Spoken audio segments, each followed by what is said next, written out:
izin untuk hari ini saya sengaja mengumpulkan Bapak Ibu semua dalam kegiatan aksi nyata kami di IGPN 11, di mana yaitu diseminasi budaya positif. Nah, di Gombel tadi di SDN 19 tadi Malas ya.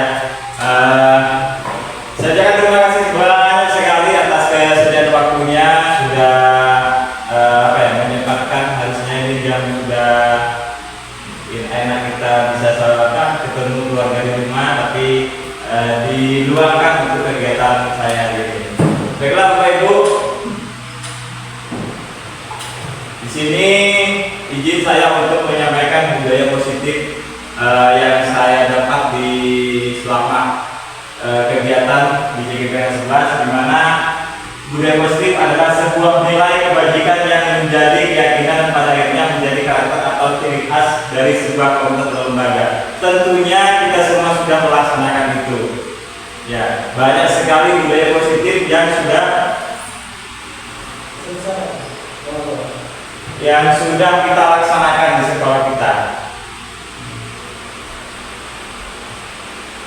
Ya. Menurut Bapak Ibu, budaya positif yang sudah kita laksanakan selama ini itu apa saja? Boleh saling berbagi di kesempatan ini. Ya Bu. Ada budaya positif bersama peserta didik itu seperti saling sapa, masuk sekolah dan pulang sekolah. Ya. Ada lagi? Positif adalah kedisiplinan, Disiplin, kerapian siswa, ya. Nah, ada lagi Bapak Ibu?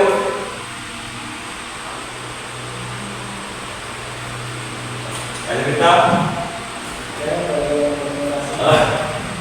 Oke.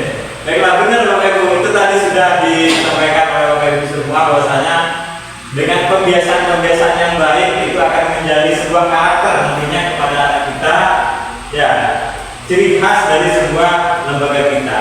Biasanya anak kita itu pagi kita datang langsung diselamat, dia berhubung ya Pak, mengelilingi kita untuk bergantian bersalaman. Itu memang karakter yang baik yang nantinya akan dibawa dia ketika dia sudah kembali kepada orang tuanya. Dan tujuannya adalah penerapan daripada budaya di sekolah adalah menumbuhkan murid-murid yang menerapkan budaya positif dan bertanggung jawab atas keyakinan yang dibahas bersama. Nah, kalau dibahas bersama nanti arahnya nanti ke kesepakatan yang ada di sekolah, bahkan di kelas. Menumbuhkan murid-murid menerapkan disiplin positif dengan motivasi internal. Ini yang kemarin sempat kita bahas. Internalnya dulu ya. Internal dulu, baru nanti akan muncul sebuah perbuatan yang ikhlas. Kalau sudah internal muncul, gak akan ada unsur paksaan. Dia akan melakukannya dengan sendirinya, menciptakan suasana pembelajaran yang tentunya yang menyenangkan. Anak-anak tidak ada tekanan di dalam kelas karena dia semuanya sudah berjalan di atas keinginannya, ya, atas keyakinan daripada kita sebagai guru dengan anak-anak. Contoh yang paling konkret biasanya anak-anak kita kalau di sekolah masuknya jam berapa, itu pasti ada yang lebih konsekuensi daripada kita sendiri. Anak sebelum itu sudah datang, baru kita. Sebetulnya yang baik kita yang memberikan sebuah sambutan kepada mereka. Selanjutnya Bapak Ibu, ini ada ilustrasi tentang teori kontrol. Ilusinya itu guru mengontrol murid. Terus ilusi lagi bahwa semua pengontrol positif efektif dan bermanfaat. Selanjutnya ilusi bahwa kritik dan membuat rasa bersalah mampu menguatkan karakter. Terus ilusi bahwa orang dewasa berhak memaksa. Ini semuanya biasanya ada pada kita. Kalau sudah kita bekerja, anak harus tahu. Kalau nggak masuk, langsung kita spontan push up, ya. Kalau ada lagi dan macam-macam. Intinya bahwasanya kita itu bisa memaksa anak-anak atau tidak, ya. konsep inti daripada budaya positif adalah satu yang akan kita pelajari adalah perubahan paradigma belajar.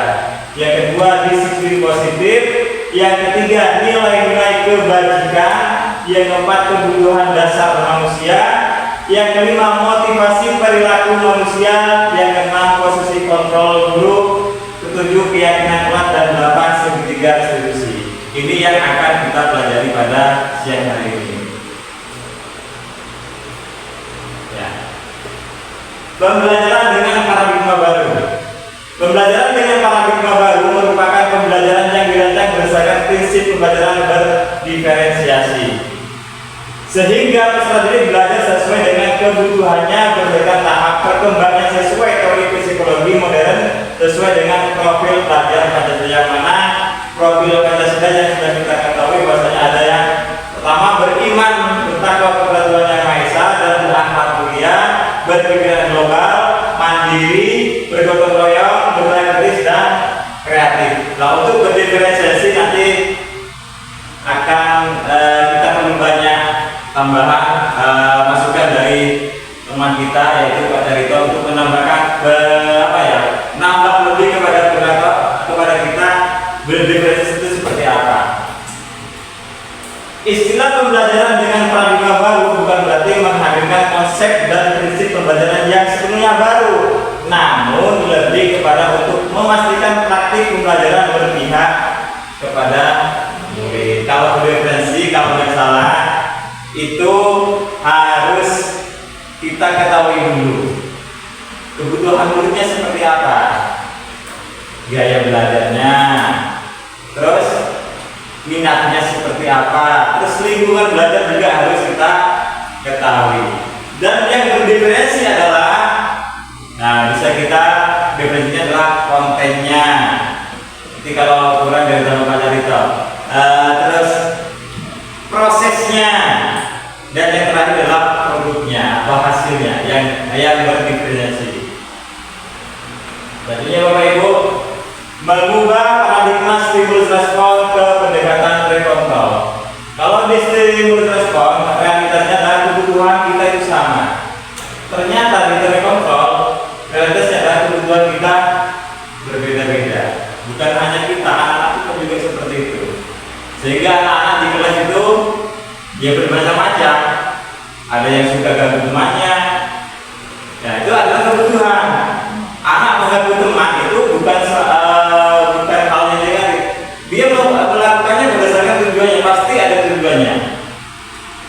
Selanjutnya, semua orang melihat hal yang sama. Ternyata setiap orang memiliki gambaran berbeda. Ya, mungkin yang kalian Bapak Ibu di depan mejanya adalah air satu gelas. Itu kalau kita sebagai manusia pasti akan memberikan gambaran berbeda. Oh, air ini yang menurut Bu Ayu begini, beda lagi dengan menurut Pak Carito. Nah, dengan seperti itu bahwasanya setiap orang memiliki gambaran yang berbeda. Selanjutnya, kita mencoba mengubah orang agar berpandangan sama dengan kita. Di teori kontrol, kita berusaha memahami pandangan orang lain tentang dunia. Intinya kita lebih banyak menghargai orang. Perilaku buruk dilihat sebagai sesuatu kesalahan. Di teori kontrol adalah semua perilaku memiliki tujuan. Ya. Orang lain bisa mengontrol saya. Di teori kontrol adalah hanya Anda yang bisa mengontrol diri Anda sendiri. Selanjutnya, saya bisa mengontrol orang lain. Di teori kontrol Anda tidak bisa mengontrol orang lain. Terus pemaksaan ada pada saat bujukan gagal. Di teori kontrol, kolaborasi dan konsensus menciptakan pilihan-pilihan baru. Terus model berpikir menang kalah. Di teori kontrol yaitu kita harus berpikir menang. Ya, positif, lebih ke arah yang positif. Memang kita sudah dewasa ini kadang ke anak-anak anak pasti bisa kita kontrol, ternyata tidak. Ya, tetapi bisanya kita dengan berbagai macam pendekatan. Ya, ini bisa saya baca ya, kalau Selanjutnya adalah disiplin positif. Ya. Disiplin berasal dari kata disiplina yang artinya belajar. Ini yang miskonsepsi banyak orang miskonsepsi. Orang yang kok disiplin pasti kaku, ya, terus tepat waktu, rajin, dan lain-lain. Ternyata disiplin adalah artinya adalah belajar. Semuanya butuh belajar. Kalau ingin tepat waktu kan butuh belajar. Gak mungkin harus besok banget. Pasti ada prosesnya dulu belajar. Oh, biasanya setengah 8, turun lagi jam 7.15, turun lagi sampai berjalannya waktu pasti dia pas jam 7 pasti udah nyampe. Tapi kalau dipaksa ya bisa, tapi ya gitu, munculnya tidak akan ikhlas. Disiplin mengacu pada satu diri yang memiliki tanggung jawab terhadap apa yang dilakukannya berdasarkan nilai-nilai yang diyakini. Disiplin positif merupakan salah satu cara penerapan disiplin untuk menumbuhkan kesadaran serta memperdayakan peserta tanpa imbalan. Ini ya Bu ya, kemarin adalah yang sudah observasi imbalan ini reward, penghargaan, terus ancaman, apalagi ancaman ini, bikin takut besoknya nggak datang lagi. Ya, kalau udah mau masuk bangun tidur sudah kepikiran dia. Jadi pernah Bapak Ibu, anak saya sendiri waktu kelas 1 mungkin sama temannya, kalau teman-temannya di tendang kalau perutnya. Pagi-pagi saya bangunin doa berkah sekolah, dia nggak mau nangis. Akhirnya setelah lama-lama saya tanya, ternyata dia pernah dapat perlakuan yang tidak enak dari temannya. Yaitu ancaman dari temannya. Mungkin ketika dia di akhir dengan temannya itu ada ancaman. Jangan bilang-bilang ya, kalau nanti bilang ke bapakmu, pasti kamu akan saya bimbingkan lagi. Ya, itu dia takut mau sekolah itu berapa hari takut. Dan hukuman. Nah ini di sekolah kita mudah-mudahan tidak ada lagi adanya hukuman. Yang ada bagaimana? Nah, nanti ada selanjutnya teori atau caranya dengan cara sendiri untuk supaya anak tidak mengulangi perbuatannya. Sebagai pendidik, tujuan kita menciptakan murid yang memiliki disiplin diri sehingga mereka berperilaku mengacu kepada kebijakan universal dan memiliki motivasi intrinsik. Selalu ditekankan adalah intrinsiknya atau internalnya dalam perubahan perilaku ke arah yang lebih baik, sehingga anak-anak itu melakukan sesuatu dengan kesadarannya, bukan karena oh kalau nggak masuk besok akan dibuat berdiri sama guru saya, bukan seperti itu. Anak-anak kerjakan tugas, kalau nggak kerjakan tugas nanti akan disuruh membaca apa misalnya, tidak seperti. Tapi dengan intrinsiknya tadi anak-anak berdasarkan kebutuhannya, merasa dia butuh, bukan terpaksa. Seperti kita Bapak Ibu, kalau ke Tanjung Selor itu selalu pakai helm. Apakah ada paksaan memakai helm? Insya Allah kalau di sini tidak ada. Karena apa? Itu merupakan sebuah kebutuhan. Kalau tidak memakai helm, selain panas membahayakan kepala ketika kecelakaan, terus kalau ketemu polisi pasti akan tetapi bukan takut karena polisi tadi, bukan karena polisi kalau ketemu kita ditilang, bukan, tapi karena adanya kebutuhan daripada kita bahwasanya helm itu adalah alat untuk mengamankan kepala kita supaya selamat ketika terjadi kecelakaan. Ya, ini Bapak Ibu nilai-nilai kebaikan, nilai-nilai yang disepakati bersama terlepas dari suku, bangsa, agama, bahasa maupun latar belakangnya. Yang kita ketahui bersama yang kita ketahui yang paling sangat mengena kita adalah profil pelajar Pancasila, yang mana beriman, bertakwa, berdoa yang esa dan mulia, mandiri, bergotong royong, berkebinekaan, global, berlanjut dan kreatif. Ini ada lagi Ibo Primary Year Program, terus keterampilan hidup atau life skill. Di sini ada toleransi, rasa hormat, integritas, mandiri, menghargai, antusias. Di sini ada dapat dipercaya, lurus hati, pendengar yang aktif, tidak merendahkan orang lain dan memberikan yang terbaik dari diri. Nah, ini kebutuhan dasar manusia. Segala sesuatu yang kita lakukan untuk mendapatkan apa yang kita inginkan. Seluruh tindakan yang kita lakukan memiliki tujuan tertentu dan semua usaha terbaik yang kita lakukan adalah dalam rangka agar kebutuhan dasar kita terpenuhi dengan baik. Anak-anak pun juga seperti itu. Ganggu temannya itu bukan sebuah apa, itu ada tujuannya. Barangkali di rumahnya dia tidak pernah Cari perhatian. iya. Barangkali di rumahnya juga anak-anak itu sering mendapat hukuman dari orang tuanya, sehingga dia butuh perhatian daripada kita. Makanya ketika ada anak yang berbuat sesuatu, jangan langsung kita tanggapi negatif. Ya, kita harus berpikir lambat dulu. Oh, kenapa sih anak itu kok seperti itu? Kalau kita langsung emosi, ya bisa terjadi yang tidak kita inginkan. Bisa sampai kita memukul atau memberikan hukuman yang sepatutnya hukuman itu tidak perlu dilakukan. Lanjut, nah ini Bapak Ibu 5 kebutuhan dasar manusia.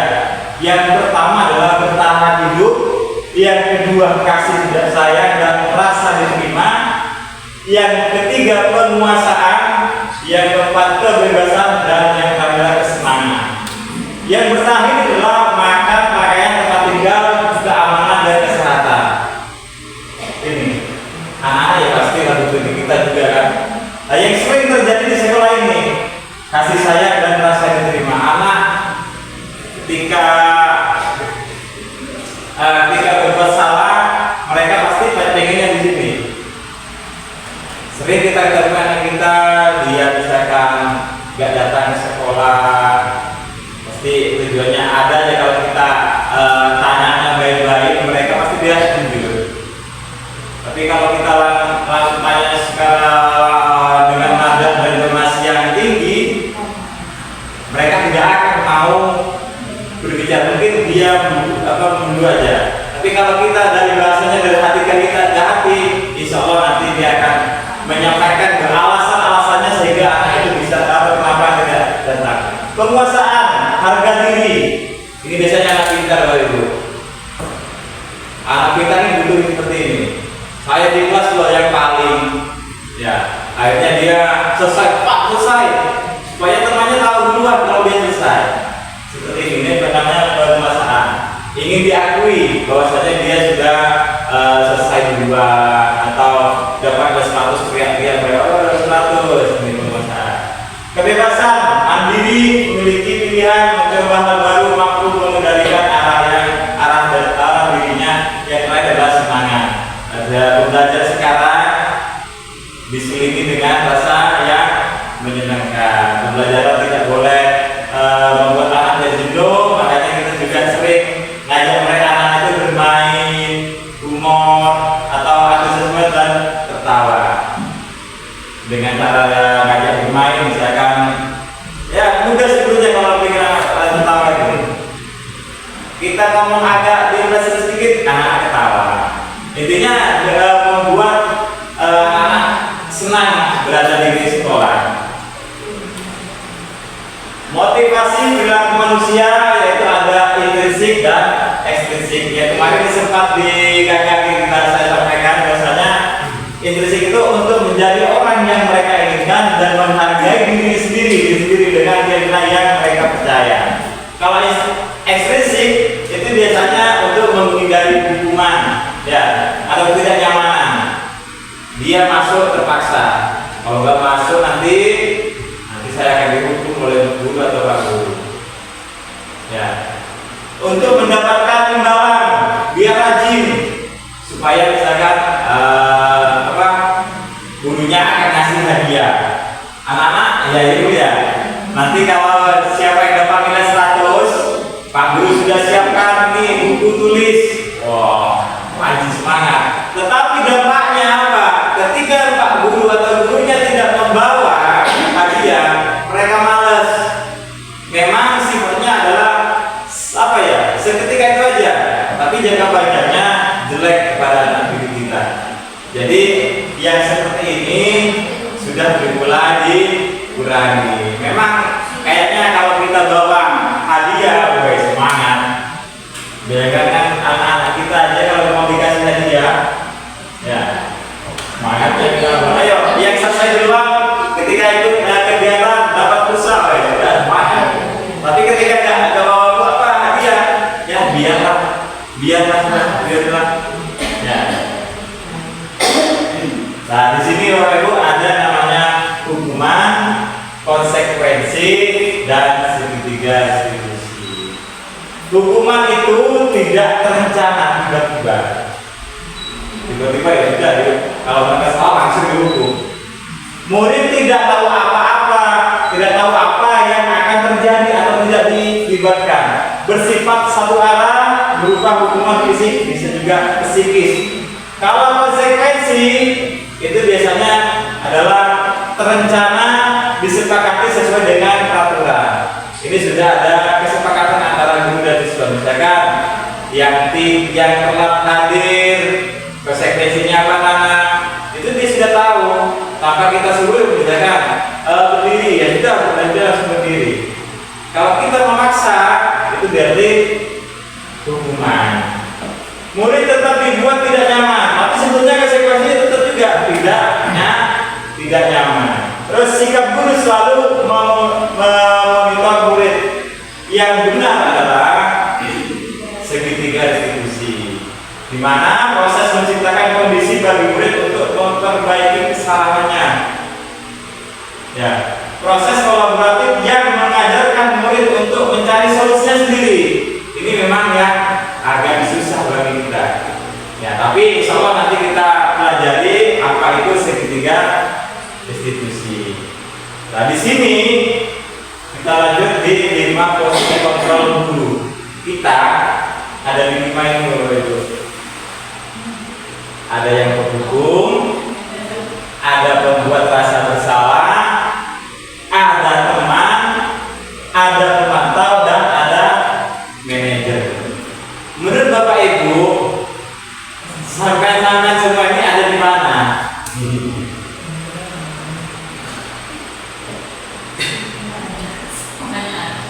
Semuanya ada. Ya.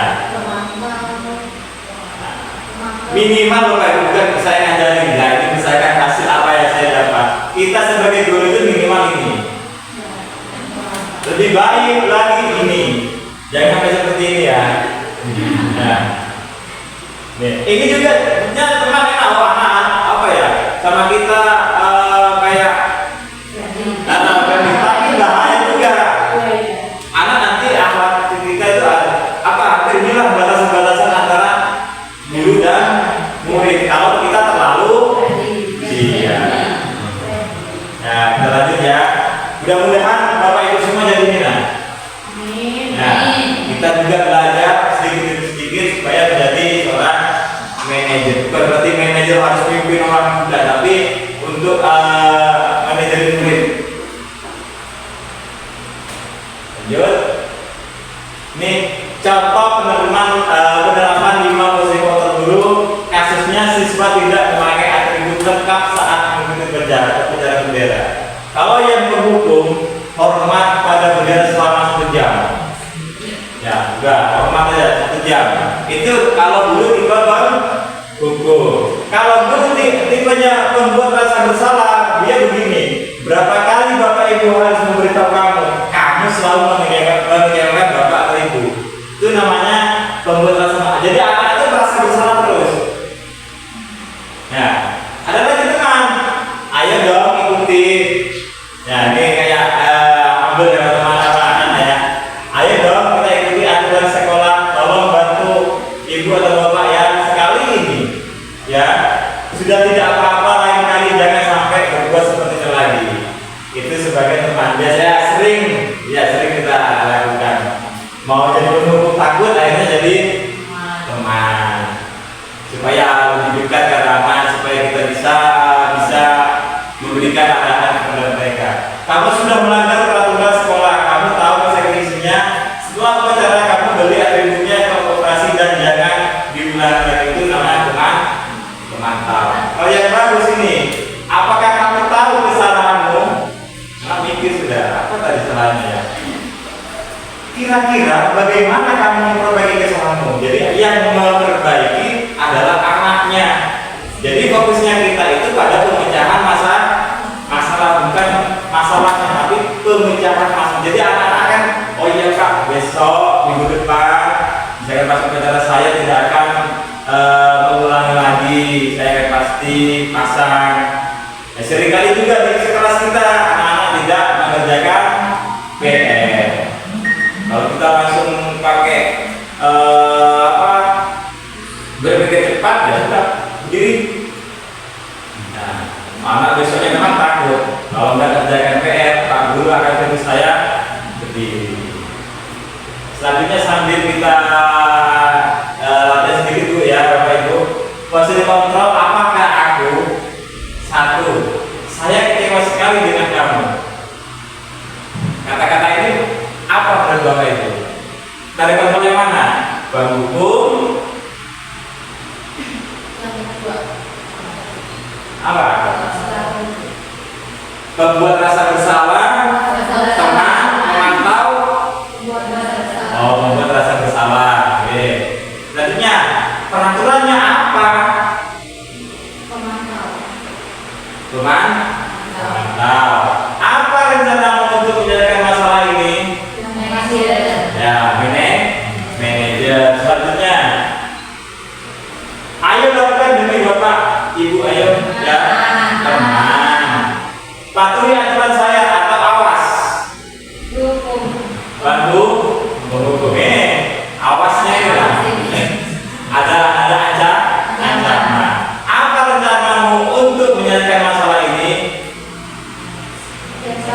Manajer. Alhamdulillah sudah mulai mengerti. Meskipun tidak apa yang penting adalah yang dipahami itu siang ini. Selanjutnya Bapak Ibu masuk di keyakinan kelas. Mengapa keyakinan kelas? Terus mengapa bukan peraturan kelas? Ada yang bisa memberikan pendapatnya? Silakan ya Bu. Menurut saya kalau keyakinan kelas itu kan dibuat sama murid. Ya. Peraturan itu mungkin hanya gurunya saja. Jadi kalau keyakinan kelas itu dua arah antara kesepakatan antara murid dan guru, kalau peraturan itu cuma satu arah guru saja. Iya. Jadi kontrol. Betul, benar yang disampaikan yang ketiga ini. Keyakinan kelas adalah kesepakatan yang dibuat bersama antara guru dan siswa untuk menciptakan lingkungan belajar yang positif dan produktif di dalam kelas. Kalau peraturan kelas biasanya dibuat oleh guru tanpa melibatkan siswa. Sama halnya dengan peraturan sekolah. Nah, peraturan sekolah berarti bukan kepala sekolah aja yang membuat, berarti kita semua yang dilibatkan. Itu kalau peraturan sekolah. Ya, sebetulnya kalau membutuhkan keyakinan kelas, saya yakin semuanya sudah paham ya. Bersifat abstrak berupa pernyataan universal, dibuat dalam pernyataan positif, sedikit saja agar dapat diingat sesuai dengan kondisi kelas dan sekolah sehingga mudah diterapkan. Selanjutnya semua warga kelas dilibatkan saat pembuatan keyakinan kelas. Lanjut Bapak Ibu. Nah, ini ada segitiga institusi di mana suatu proses dialog yang dijalankan oleh guru agar dapat menghasilkan murid yang mandiri dan bertanggung jawab. Yang menyelesaikan masalahnya adalah murid tersebut. Ini segitiga institusi. Pertama, menstabilkan identitas, validasi tindakan yang salah, dan selanjutnya menanyakan keyakinan. Nanti di terakhir akan ada saya kasih videonya terkait segitiga institusi. Menstabilkan identitas yaitu berdasarkan prinsip mengubah identitas anak dari orang yang gagal karena melakukan kesalahan menjadi orang yang sukses. Contohnya ini, berbuat salah itu wajar. Dan tidak ada manusia yang sempurna. Ini masih menstabilkan identitas. Ibu bapak pernah melakukan itu. Ya, terus ibu bapak tidak mencari siapa yang salah, tapi ibu bapak mencari solusi dari pemecahan masalah ini. Kamu berhak merasa begitu. Ketika anak misalnya kita panggil, dia marah-marah, berkelahi misalkan, ya ini dulu kita lakukan. Ya, tampilkan dulu identitasnya. Selanjutnya, validasi tindakan yang salah berdasarkan prinsip setiap perilaku berupaya memenuhi kebutuhan tertentu. Mereka kan mesti melakukan ada tujuannya. Padahal kamu bisa melakukan yang lebih buruk dari ini ya. Intinya agak mendukung gitu ya. Kamu pasti punya alasan mengapa melakukan hal itu. Kamu patut bangga pada dirimu sendiri karena kamu telah melindungi sesuatu yang penting buatmu. Kamu boleh mempertahankan sikap itu, tapi kamu harus menambahkan sikap yang baru. Ini seolah mendukung anak tadi. Jadi masuk di fase tindakan yang salah. Yang terakhir, menanyakan keyakinan berdasarkan prinsip teori kontrol bahwa pada dasarnya kita termotivasi secara intrinsiknya tidak dimunculkan. Apa yang kita percaya sebagai kelas atau keluarga? Apa nilai-nilai umum yang kita telah sepakati? Nanti anaknya yang akan menjawabnya. Karena di kelas itu harus ada keyakinan kelas. Yang belum ada, saya tidak menyuruh harus dibuat, tapi memang tidak harus saja seperti itu. Di kelas nanti dibuat kayak kelas. Bila mana anak-anak melakukan kesalahan, itu mereka kan sudah tahu keyakinannya. Jadi pasti dia akan sadar dengan sendirinya apa yang harus dia lakukan. Kamu mau jadi orang yang seperti apa?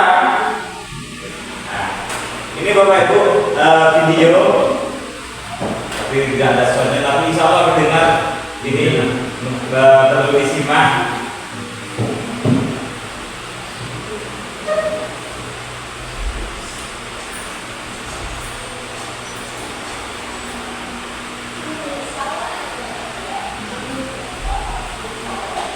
Dengarnya nggak dulu? Kurang besar. Ya suaranya Pak.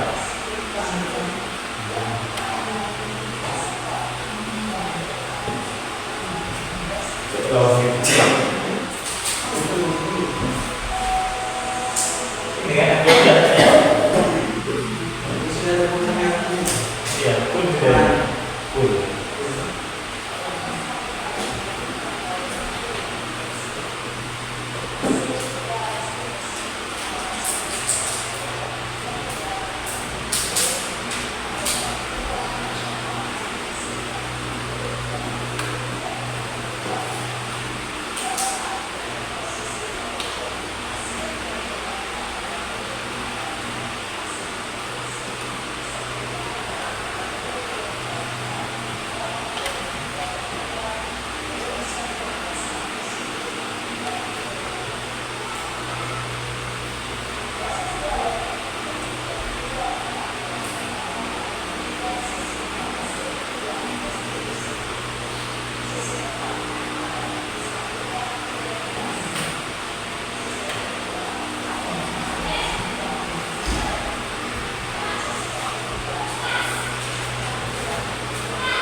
Oke Bapak Ibu ya, itu tadi adalah contoh dalam masih tiga instruksi. Jadi anak-anak yang mengeluarkan idenya sendiri. Jadi kita nggak harus capek-capek mikir ini harus diapakan supaya anaknya bisa sadar. Tapi dia dengan sadar sendirinya ternyata perbuatannya itu sudah melanggar sebuah keyakinan iman saya sudah dibuat.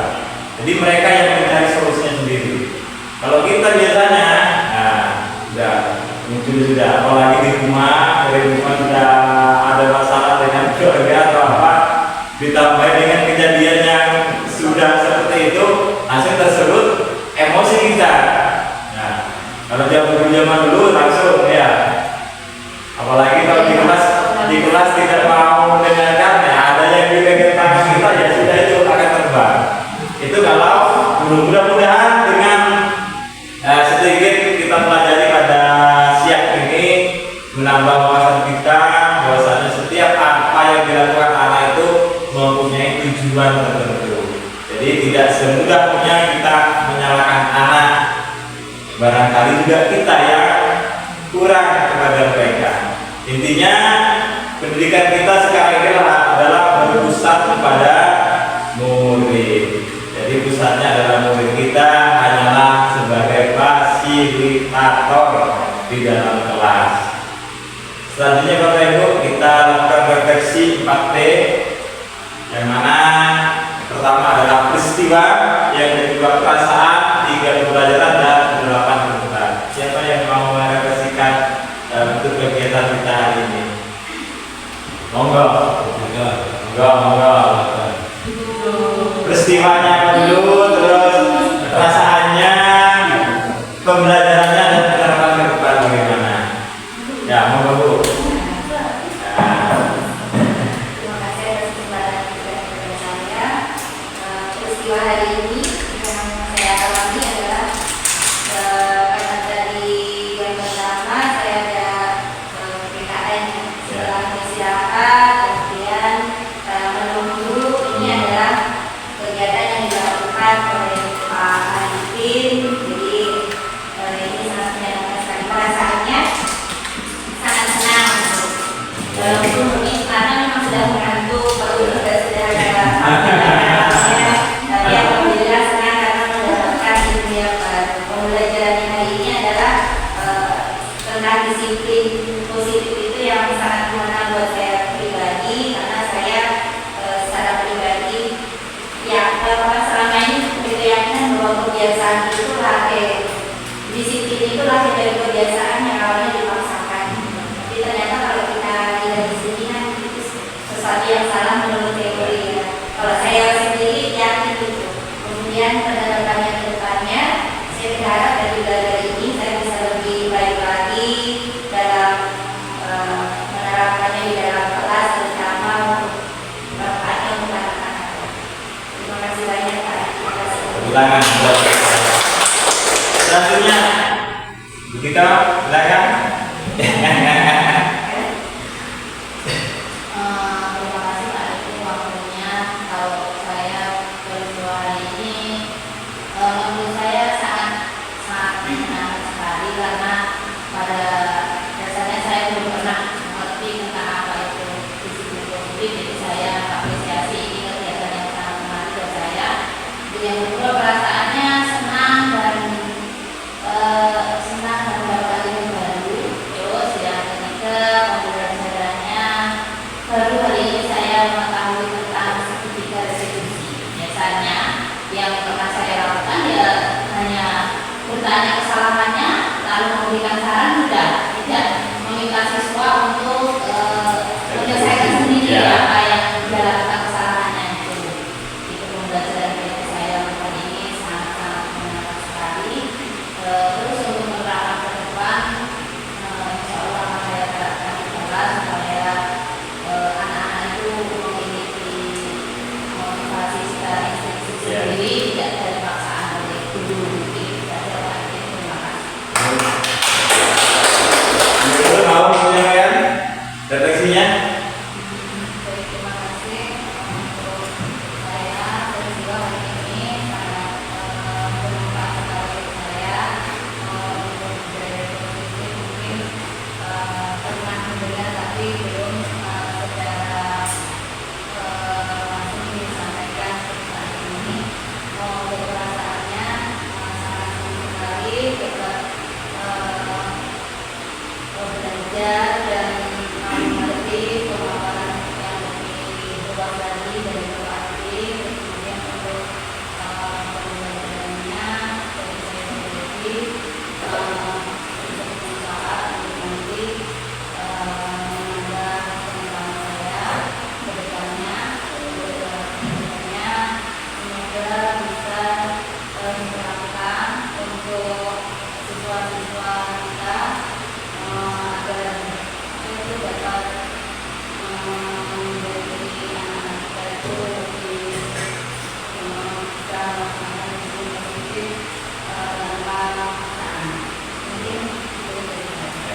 Agus dari sekolah.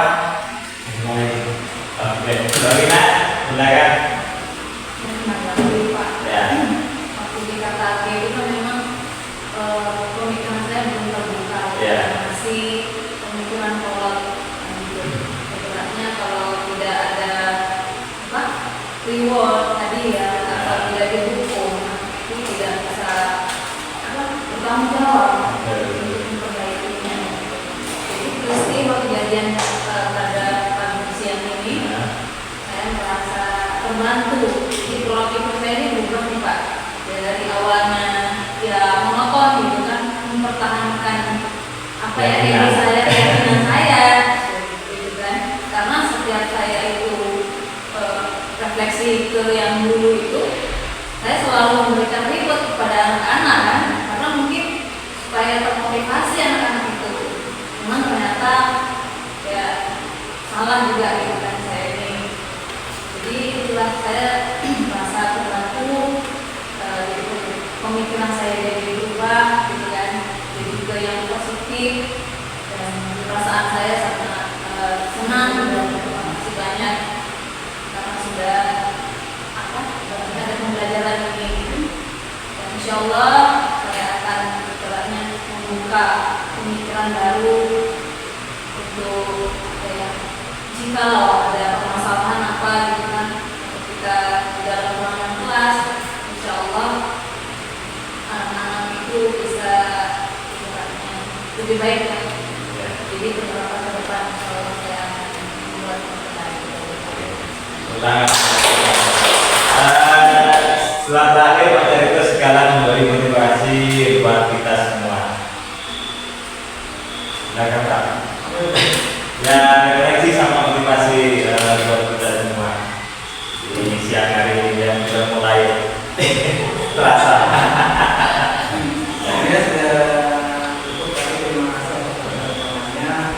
Jadi peristiwa ini kalau kita kan dengan kegiatan ini adalah hasilnya saya. Jadi sebenarnya itu kalau dikatakan semuanya akan baik. Cuma kadang-kadang kita ini secara pribadi buat saya ini mudah diucapkan, tapi cukup banyak tantangan untuk mulai dari karena tadi budaya positif biasanya sudah banyak budaya positif yang mereka sudah banyak. Cuma kadang-kadang kita ini tidak konsisten. Jadi pertama, kedua terkait dari kontrol, kita sering ya ke kontrol, bukan ke kontrolnya gitu. Jadi memang banyak sekali yang banyak suka setiap hari kayak. Memang berarti kita tuh mengambil ilmu supaya kita mendapatkan apa yang baru. Dan dari segi tiga itu juga sebenarnya mungkin kita sudah praktek sih sebenarnya. Jangan lupa sudah praktek. Mungkin tidak semuanya kan kita kan ada tiga tadi ya, ada fase ya, mulai validasi, kemudian sampai kontrol sampai tiga itu sudah praktek nih. Cuma kita nggak mengikuti alur sudah sebenarnya. Nah, itu sudah praktek. Cuma kita ternyata kita ini tidak mempraktekkan ini loh ternyata. Sering kita seperti itu sebenarnya. Kemudian terakhir tadi kita belajar tentang segitiga itu, kalau segitiga itu adalah sebuah proses ya, proses mencari solusi, tetapi solusi itu yang memberikan itu adalah seperti kita. Nah contohnya dalam kita kalau itu jenjang SMA ya. Juga kalau kita mau sedikit kita koreksi video itu sebenarnya ada sesuatu yang tidak tepat di sana. Contohnya antara seorang guru dengan seorang siswa itu terjadi ada titik kata. Itu pernah kita bahas di dalam pembicaraan.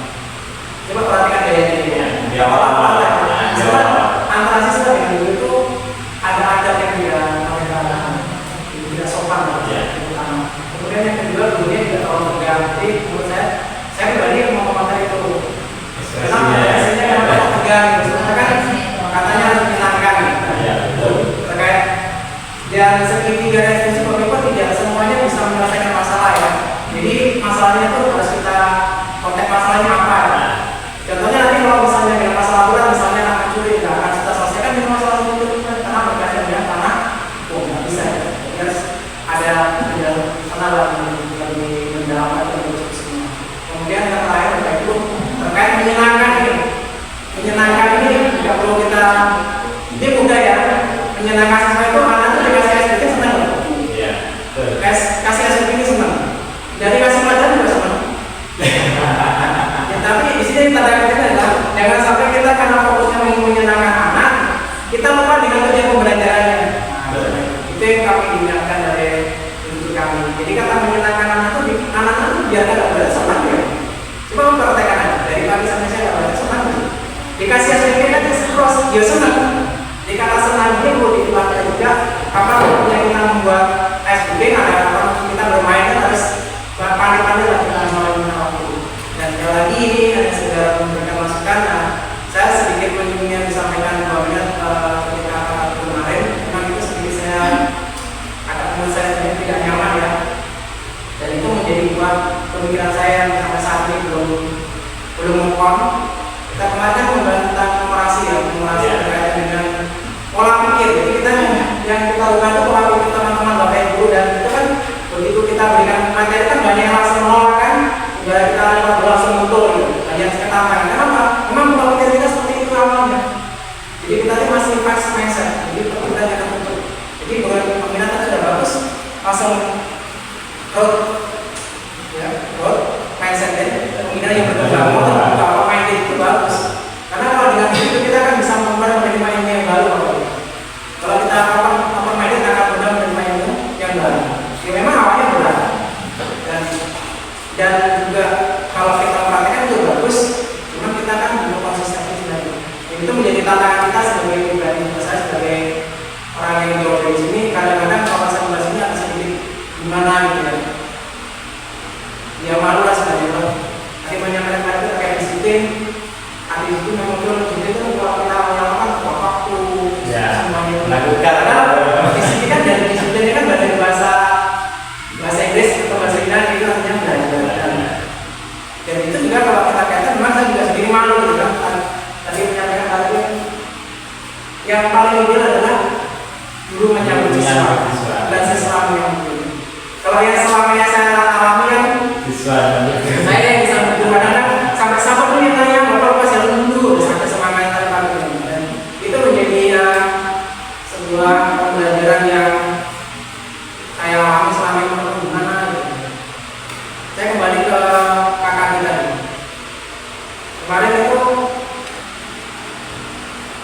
kita ini budaya-budayanya selalu begitu. Jadi ketika kita ingin membuat suasana itu sulit. Karena masalahnya politiknya seperti itu, masih pas.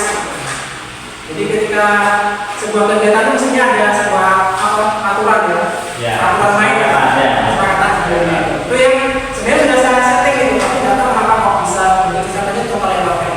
Kenapa? Ya, karena kita biar saling menghargai kok. Di sana ada nilai saling menghargai antara seorang narasumber dengan peserta. Itu saling menghargai. Supaya ilmunya bermanfaat. Jadi ketika kita menuntut ilmu itu harus ada sikap saling menghargai, saling terbuka, kreatif, informatif dan aktif gitu. Kenapa? Supaya jalannya itu diskusi dulu. Tanpa itu semua maka seakan-akan orang arisan. Datang, minum, makan, pulang zon. Dan itu yang saya rasakan karena di selama ini. Saya kemarin ada suara nyaring ya. Oh ini sudah siap, ya, tahu saya tahu. Oh ini sudah lapar, saya tahu lapar, tapi saya sudah harus berapa jam saya ngomong. Saya tidak ada makan, tidak ada minum. Mereka tidak memperhatikan itu. Kita ngomong ini otak berpikir. Hari itu buatnya persiapan membacakan materinya, malah mungkin dia akan belajar bagaimana dia menginvest pengetahuannya. Itu kadang-kadang yang kemarin itu tidak ada seperti itu. Dan saya bersyukur dengan ketika Pak Arifan berikan respon. Coba yang lain hanya sibuk dengan HP-nya, sibuk dengan makanan. Ini adabnya nggak ada. Dan itu sebenarnya ini saya ubah. Coba belajar menghargai. Oh iya Pak Arifan di depannya lebih banyak. Bahkan saya kuenya belum dimakan. Kenapa? Karena saya mementingkan kegiatannya bisa berjalan dengan pakai dengan masa waktunya. Saya mikir belum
jangan sampai kita tuh ingin kadang-kadang mengingati orang lain tapi menganggap ini.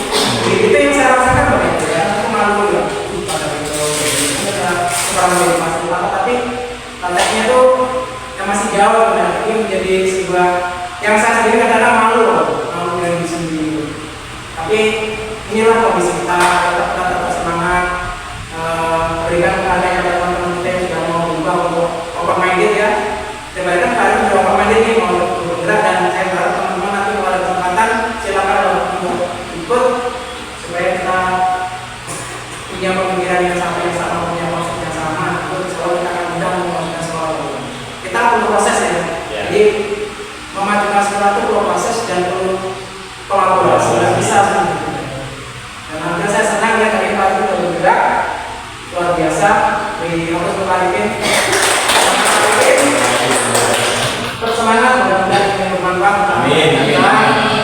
Kita bisa saling kolaborasi dan memberkati dan mendukung apapun program kali ini kalau bisa misalnya beli pembatas nyata atau bagi pulang membantu supaya nggak terulang seperti apa yang saya alami. Jadi begitu. Kalau itu saya seperti ini saya atur sendiri bagaimana saya bisa menyampaikan ini. Tapi nggak saya buka tapi alhamdulillah saya teman-teman tadi sudah mulai dengan terbuka ya alhamdulillah. Saya ingin merasa senang dan bangga. Mudah-mudahan teman-teman bisa lebih kolaboratif lagi. Mengisikan waktunya yang mungkin tadi sampaikan sudah dari awal pulang ternyata berkurangan ini juga perlu keikhlasan ya. Dan mohon maaf karena saya yang minta balikin kita siang aja ya Pak ya. Biar saya ada waktu kelamaan dulu. Mungkin ini terlalu. Itu saja dari mohon maaf dari awal sampai saya terlalu banyak ngomong karena biasa ngomong. Mohon maaf kalau sudah ada kata lain tidak berkenan di Bapak Ibu. Pak Sugiarto. Terima kasih. Assalamualaikum warahmatullahi wabarakatuh. Waalaikumsalam. Terima kasih Bapak Ibu semua sudah membuka diri terhadap apa yang saya sampaikan pengalaman baru. Mudah-mudahan apa yang saya sampaikan meskipun sedikit ini bisa kita laksanakan di sekolah kita demi kemajuan sekolah kita. Benar apa yang disampaikan kepada Rito, kita sebagai guru memang terus belajar. Ya Bapak Ibu, disiplin tadi bukan berarti yang harus yang begitu ternyata belajar. Memang kata disiplin ini sudah jadi bahasa kata yang kalau kita orang agak menakutkan ya. Padahal sebetulnya adalah sebuah proses di mana kita harus belajar dan terus belajar. Untuk tepat waktu kita semuanya butuh belajar. Alhamdulillah sekolah kita dari tahun lalu dengan tahun sekarang sudah ada proses belajarnya sudah mulai lebih baik lagi. Demikian yang saya